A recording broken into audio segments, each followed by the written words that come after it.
saya Bayu. Umur saya 28 tahun saat kejadian ini berlangsung. Saya lulusan SMA, bukan lulusan perguruan tinggi. Jadi ketika ada tawaran kerja menjadi penjaga malam di stasiun Kota Tua, tentu saya lihat angkanya dulu. Gajinya 8 juta sebulan. Tugasnya hanya jaga malam dari jam 8 malam sampai jam 6 pagi. Lokasinya di stasiun yang sudah tidak beroperasi sejak tahun 98. Stasiun itu dikenal dengan nama Stasiun Toa Buta. Kenapa Toa Buta? Karena dulu pengeras suaranya selalu mati di tengah pengumuman. Tapi penduduk setempat punya arti lain. Toa Buta dalam bahasa setempat berarti, suara yang tidak terlihat sumbernya. Tapi saya tidak peduli. Saya butuh uang. Saya datang untuk wawancara di kantor Dinas Perhubungan. Yang mewawancarai saya bukan pegawai biasa. Namanya Pak Rahmat. Matanya sayu, kopinya hitam tanpa gula, dan dia tidak pernah tersenyum. "Kamu tahu kenapa stasiun itu ditutup, Bayu?" tanyanya. "Karena tidak ekonomis, Pak." Pak Rahmat menghela napas. Lalu dia membuka lemari besi kecil di belakang mejanya. Dia mengeluarkan map merah. Di dalamnya ada foto-foto hitam putih. Foto pertama, seorang masinis, berdiri di depan lokomotif, tersenyum. Tangannya memegang kopiah. Ini masinis Darmo. Hilang pada 15 Agustus 98. 3 hari sebelum stasiun ditutup. Foto kedua, seorang wanita dengan seragam kereta. Rambutnya panjang, matanya kosong. Ini kondektur bernama Sari. Hilang seminggu setelah Darmo. Tubuhnya tidak pernah ditemukan. Foto ketiga, seorang anak laki-laki, mungkin usia 10 tahun. Wajahnya normal, tapi matanya menghadap kedua arah berbeda. Ini Dani. Anak dari penjaga stasiun sebelumnya. Dia ditemukan di ruang kepala stasiun dalam kondisi berdiri di sudut, tidak bergerak, tidak berkedip. Dokter bilang dia katatonik. Tapi mulutnya terus bergerak seperti sedang berbicara dengan seseorang yang tidak ada. Saya diam. Jadi, Bayu, Pak Rahmat menutup map. "Kamu masih mau? Gajinya 8 juta. Sesuai dengan yang saya bilang?" Saya pun menjawab, "Saya mau, Pak." Malam pertama saya tiba di stasiun Toa Buta pukul 7 malam. Gerbang besi berkarat. Rumput setinggi lutut. Bangunan utama masih kokoh, tapi catnya mengelupas seperti kulit ular yang mati. Saya membawa perlengkapan, senter besar, senter kecil di saku, termoskopi, radio komunikasi, dan ponsel walaupun tidak ada sinyal sedikit pun. Pos keamanan ada di lantai dasar. Ukuran 3 kali 3 meter. Ada meja kayu, 1 kursi plastik, dan kamar mandi kecil yang saya yakin tidak akan pernah saya gunakan. Di dinding tergantung papan jadwal kereta terakhir. Tanggal 14 Agustus 98. Semua tujuan dicoret dengan spidol merah. Jam 8 saya mulai jaga malam pertama. Saya menelusuri dari pos ke ruang tunggu utama, ke koridor timur, ke peron 1 dan 2, lalu kembali. Ruang tunggu utama luas. Langit-langitnya tinggi sekali, seperti gereja tua. Di dinding timur ada jam dinding besar. Jarumnya berhenti di pukul 23.45. Saya perhatikan jam itu sudah tidak berdetak. Saya lanjutkan. Koridor timur gelap. Senter saya hanya menerang sejauh 5 meter. Sisanya tertelan hitam pekat. Di kiri kanan koridor ada pintu-pintu ruangan bekas kepala stasiun, ruang rapat, dan gudang. Semuanya terkunci. Sampai saya menemukan satu pintu yang tidak terkunci. Saya dorong perlahan. Pintu berdecit. Di dalamnya gelap total. Saya arahkan senter. Ruang itu kosong. Tapi di lantai ada satu benda, sebuah pita rambut merah. Mereknya masih kelihatan. Pita itu bersih, tidak ada debu. Itu aneh. Karena semua permukaan di stasiun ini dilapisi debu tebal. Tapi pita itu sepertinya baru dipakai hari ini. Saya mengambil pita itu. Yang saya rasakan kainnya hangat. Saya buru-buru keluar dan lanjutkan penelusuran. Jam 10 saya kembali ke pos. Kopi sudah habis setengah. Saya mencoba tidur, tapi suara dari luar membuat saya terjaga. Bukan suara kereta. Stasiun ini sudah mati. Tapi suara itu, seperti orang berjalan. Bukan satu orang tapi banyak. Sepatu, sandal jepit, sepatu hak tinggi, langkah-langkah kaki dari berbagai arah dan semuanya menuju ruang tunggu. Saya pegang pentungan, saya buka pintu pos perlahan. Ruang tunggu kosong, tidak ada siapa-siapa. Tapi saya lihat jam dinding besar itu tetap menunjukkan pukul 23.45. Sama seperti sebelumnya. Tapi kenapa saya merasa jarum jam itu bergerak? Saya mendekat. Saya berdiri tepat di bawah jam. Saya dengar sesuatu. 1 detak. Kemudian hening. Lalu jam itu berdetak mundur. Setiap detak mundur disertai getaran di lantai. Seperti ada sesuatu yang berat bergerak di bawah tanah. Saya mencoba pergi, tapi kaki saya tidak mau bergerak. Bukan karena takut, tapi karena ada tangan yang memegang mata kaki saya dari bawah lantai. Saya lihat ke bawah. Lantai keramik putih itu berubah menjadi kaca. Dan di bawah kaca itu, saya melihat wajah-wajah. Bukan satu, puluhan. Semua menghadap ke atas. Semua membuka mulut lebar-lebar, seperti berteriak dalam sunyi. Salah satu wajah itu saya kenali. Masinis Darmo, dari foto di map merah. Matanya terbuka lebar, mulutnya bergerak membentuk kata.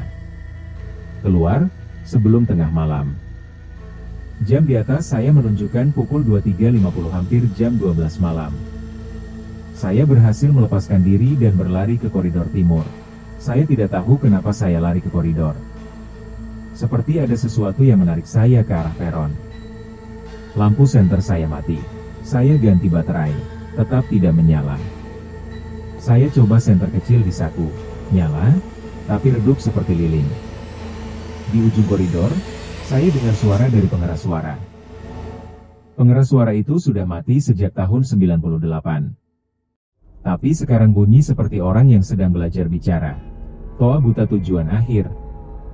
Suara itu bukan suara manusia. Itu suara yang dihasilkan oleh pita magnetik yang rusak, tapi ada yang membacakan naskah dari balik kematian. Saya sampai di pintu menuju peron. Angin dingin menyambut saya. Tapi bukan angin alami. Angin ini berbau tanah basah dan formalin. Peron 10, rel berkarat. Tapi di peron 2, saya melihat sesosok wanita, baju putih, rambut panjang, punggung menghadap saya. Sama seperti yang saya lihat di koridor minggu lalu, ini berbeda. Wanita ini lebih padat. Seperti dia benar-benar ada di dunia ini. Saya bisa melihat lipatan bajunya. Saya bisa melihat helaian rambutnya bergerak padahal tidak ada angin. Mbak? Suara saya serak. Mbak, tidak boleh di sini. Dia tidak bergerak. Saya ambil napas. Saya berjalan mendekat. Perlahan. Setiap langkah terasa seperti menarik gerbong kereta. Jarak 10 meter, 8 meter, 5 meter. Dia masih membelakangi. Saya berkata, Mbak, saya satpam. Tolong pergi dari sini. Dia berbisik, tidak dengan mulut. Suaranya datang dari segala arah sekaligus. Kamu lihat jamnya, nak? Saya menoleh ke ruang tunggu. Pintunya terbuka. Dari sini saya bisa lihat jam dinding besar. Pukul 23.58. 2 menit lagi, bisik wanita itu. 2 menit lagi kereta terakhir datang. Kamu naik? Atau kamu jadi penjaga selamanya? Saat itu, saya melakukan sesuatu yang bodoh. Saya tidak lari. Saya bertanya. Siapa kamu? Wanita itu akhirnya berbalik. Tubuhnya berputar seperti boneka yang digerakkan tali. Dan wajahnya, Tidak ada mata, tidak ada hidung, tidak ada mulut. Hanya kulit halus pucat. Tapi saya tahu dia melihat saya. Saya merasakan tatapan dari ketiadaan itu. Lalu dia berbicara. Suaranya sekarang lembut, nyaris manusiawi. Aku Sari, aku yang mengumumkan kereta terakhir malam itu. Malam apa? Tanya saya. Malam 17 Agustus tahun 98. Ada kereta malam dari Surabaya ke Jakarta. Tapi kereta itu tidak pernah sampai.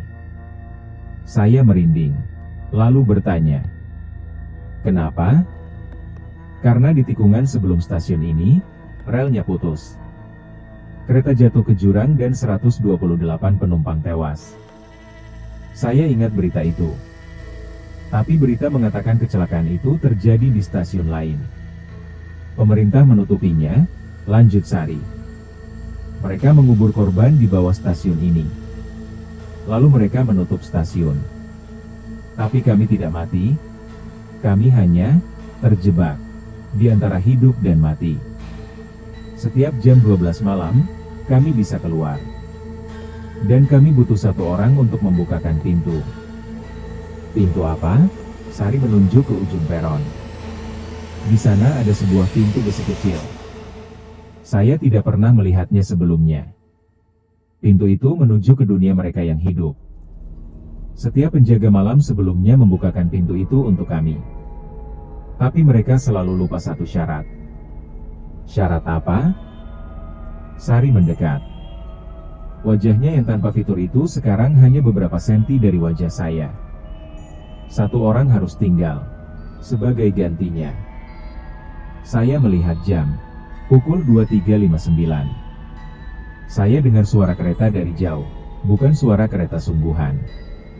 Suara itu seperti rekaman yang diputar di gua bawah tanah. Semakin lama semakin keras. Peron mulai dipenuhi oleh bayangan. Bukan bayangan biasa. Bayangan yang berbentuk manusia, tapi tanpa sumber cahaya. Mereka berjalan, duduk, berdiri, seperti penumpang yang menunggu kereta.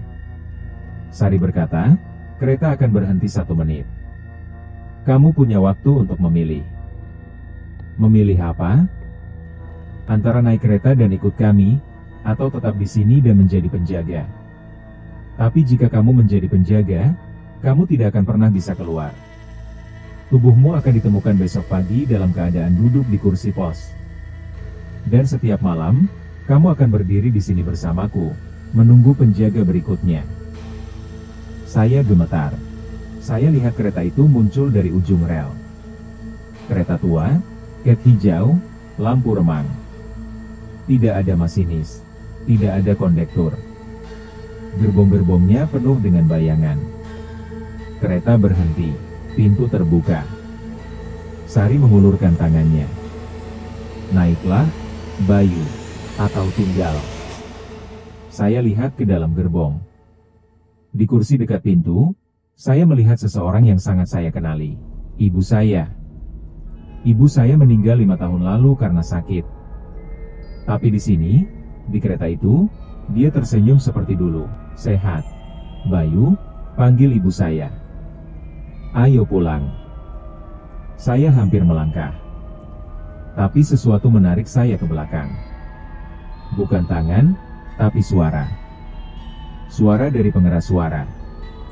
Suara itu tidak jelas, tapi saya mengerti maksudnya. Saya ingat nama stasiun ini, Toa Buta. Pengeras suara yang mati di tengah pengumuman. Tapi kali ini, suara itu menyelesaikan kalimatnya. Kereta tujuan akhir, tidak berhenti di stasiun ini. Pintu kereta tertutup. Kereta itu melaju perlahan, lalu menghilang seperti kabut. Sari berteriak, bukan teriak marah, tapi teriak ketakutan. Kamu telah membuat pilihan. Sekarang kamu harus menjaga. Dia dan semua bayangan itu menyerbu saya. Tapi tepat saat mereka menyentuh saya, alarm ponsel saya berbunyi. Jam 12 lewat 1 menit. Mereka menghilang. Semua. Sari, bayangan, kereta, pintu besi itu, semua lenyap. Stasiun kembali sunyi. Debu kembali menutupi lantai. Saya berdiri di peron sendirian. Keringat dingin membasahi seluruh tubuh.